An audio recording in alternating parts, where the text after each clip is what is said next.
there are these two young fish swimming along, and they happen to meet an older fish swimming the other way, who nods at them and says, "Morning, boys, how's the water?"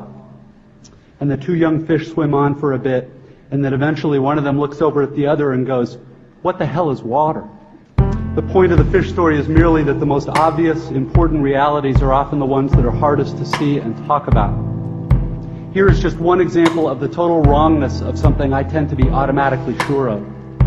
Everything in my own immediate experience supports my deep belief that I am the absolute center of the universe. The realest, most vivid and important person in existence.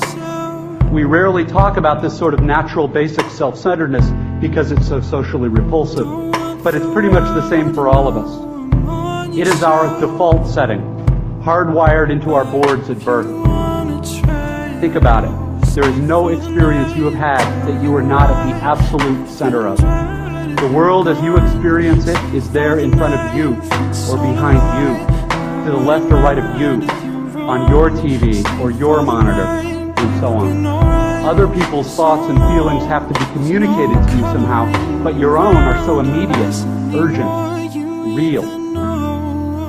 Please don't worry that I'm getting ready to lecture you about compassion or other directedness or all the so-called virtues. This is not a matter of virtue. It's a matter of my choosing to do the work of somehow altering or getting free of my natural, hardwired default setting. And the so-called real world will not discourage you from operating on your default settings, because the so-called real world of men and money and power hums merrily along on the fuel of fear and anger and frustration and craving and the worship of self. Our own present culture has harnessed these forces in ways that have yielded extraordinary wealth and comfort and personal freedom. The freedom all to be lords of our own tiny skull-sized kingdoms, alone at the center of all creation. This kind of freedom has much to recommend it. But of course there are all different kinds of freedom, and the kind that is most precious you will not hear much talked about much in the great outside world of wanting and achieving and displaying. The really important kind of freedom involves attention and awareness and discipline and being able truly to care about other people and to sacrifice for them over and over in myriad petty little unsexy ways every day. That is real freedom. That is being educated and understanding how to think. The alternative is unconsciousness, the default setting, the rat race, the constant gnawing sense of having had and lost an infinite thing.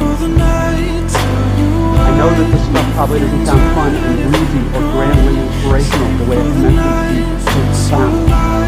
What it is, as far as I can see, is the capital P truth with a whole lot of rhetorical niceties stripped away. None of this stuff is really about morality or religion or dogma or big fancy questions of life after death. The capital P truth is about life before death. It is about the real value of a real education, which has almost nothing to do with knowledge and everything to do with simple awareness.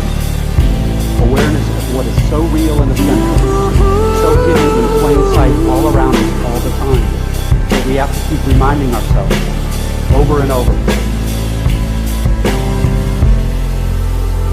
This is water. This is water.